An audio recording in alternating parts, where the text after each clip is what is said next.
Hello, everyone. I'm Dr. Sergio Sanchez, but you must know me like Dr. Cubit. And if you are wondering why someone who usually talks about technology in a fun and humoristic way is suddenly talking about online predators and terrorist charge, well, buckle up, because it affects every single family with kids online. Spoiler alert, that's pretty much everyone these days. So Christmas morning is almost here. And if you are like millions of parents and grandparents across America, you probably got a shiny new tablet gaming console or smartphone wrap up under the tree with your kid's name on it. Maybe it's their first real device. Maybe it's an upgrade because the old one mysteriously stopped working.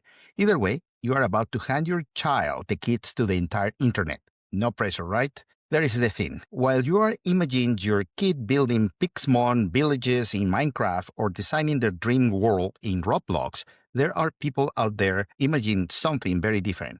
And today, we need to talk about one of the most disturbing online threats targeting children right now. It's called 764. It's not a secret code or a hacker group from a spy movie. It's real, it's active. And according to the FBI, it's operating in all 50 states and several countries. So what exactly is 764? Let's start with the basics. The name comes from the first three digits of a zip code, specifically 76401, the zip code for Stephenville, Texas, hometown of Bradley Camden Head, a teenager who founded this network back in 2021.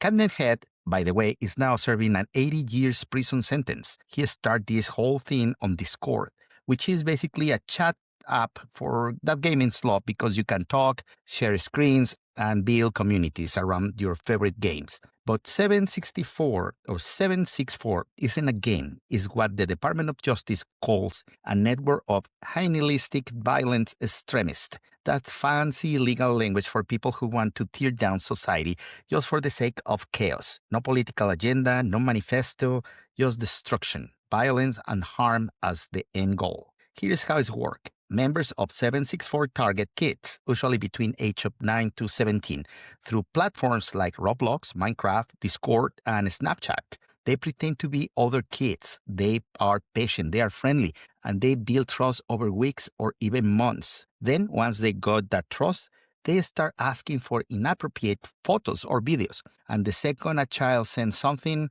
the trap is snapshot. And when the blackmail starts, send more or I'll post this online, cut your cell and show me, or we'll send this to your parents, hurt your pet, or everyone at the school will see this. The demand escalates fast. In some cases, according to federal prosecutors, these predators have pushed children to attempt suicide live on camera. Now, you might be thinking, okay, but how big is this problem really? As November 2025, just last month, the FBI has opened more than 350 investigations into 764 and related networks. That's up to 250 just 6 months earlier. All 55 field offices have handled at least one case. Canada became the first country in the world to officially designate 764 as a terrorist organization in December 2025. The United States hasn't gone that far yet, but the Department of Justice discharged one alleged 764 leader, a 20 years old from Arizona named Baron Martin, who conspiracy to provide material support to terrorists. That's the same kind of charge you will see somebody supporting ISIS or Al-Qaeda. At least 28 people have been arrested in connection with 764 since 2021. Many of them are minors. That's what makes this especially disturbing. Kids are recruiting, grooming, and terrorizing other kids. The FBI Assistant Director for Counterterrorism, David Scott, put it bluntly, the more gore, the more violence that rise their stature with the groups, so it's sort of a badge of honor. So who is at risk? Well, any kid online could theoretically be a target, but 764 doesn't pick randomly. They look for vulnerability. Kids who are lonely, kids who are struggling with mental health like depression, anxiety, or eating disorders, LGBTQ plus youth that might also feel isolated, kids who post about feeling misunderstood or like they don't fit in. Predators scroll through public profiles looking for these signals. Then they slide into direct messages with exactly what the kid wants to hear. Get you. You are not alone. And here for you, the platform they use, Minecraft, Roblox, are big ones because of the young player base. Discord is another major hunting ground, but they also operate in Instagram, Snapchat, TikTok, basically anywhere kids gather online. Here's what especially insidious. These predators don't start with violence. They start with friendship. They play games together. They share memes. They make the kid feel special, seen, important. And then, slowly, they introduce disturbing content, gore videos, violent imagery, and then desensitizing the child, making the abnormal seem normal.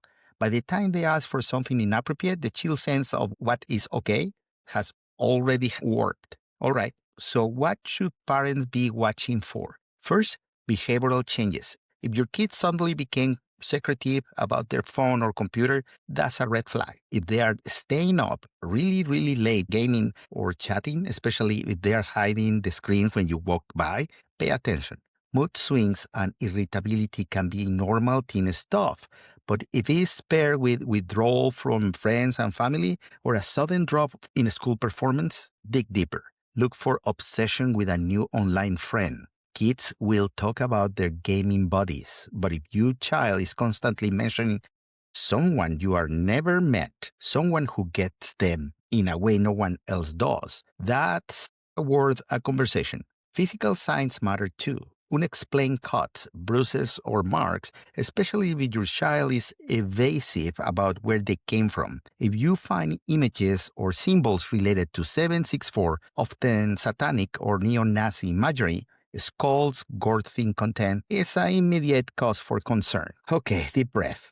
This is scary stuff, but you are not powerless. Here's what you can do. First, talk to your kids, not a one-time lecture, an ongoing conversation. Ask them about their friends online. Play their games with them. Show genuine interest. Make it clear that they can come to you if something online makes them uncomfortable and they won't get in trouble. Second, set up their devices with safety in mind. Keep screens in common areas, no bedrooms, no especially at night. Use parents' controls. Set accounts to private. Disable location services. Limit who can send them messages to people they actually know in real life. Third, know their usernames and passwords. Yes, really. This is not about invading privacy. It's about safety. You wouldn't let your 12 years old wander around a city alone at midnight. The internet is no different. Fourth, teach them never to share personal information. Know their full name, know their school, know their address, no photos that could identify where they live. Fifth, and this is crucial, make sure they know that if they ever send something they regret, if they ever been treated or blackmailed, it's not their fault, and you will help them. Shame is the predator's best weapon. Take that weapon away. If you suspect your child is being targeted or has been victimized, here's what to do. Do not delete anything. Don't erase messages, photos, or videos. Law enforcement need that evidence. Report it immediately. Call the National Center for Missing and Exploited Children cyber tip line at 1-800-THE-LOST. That is 1-800-43. Report online at report.cybertip.org.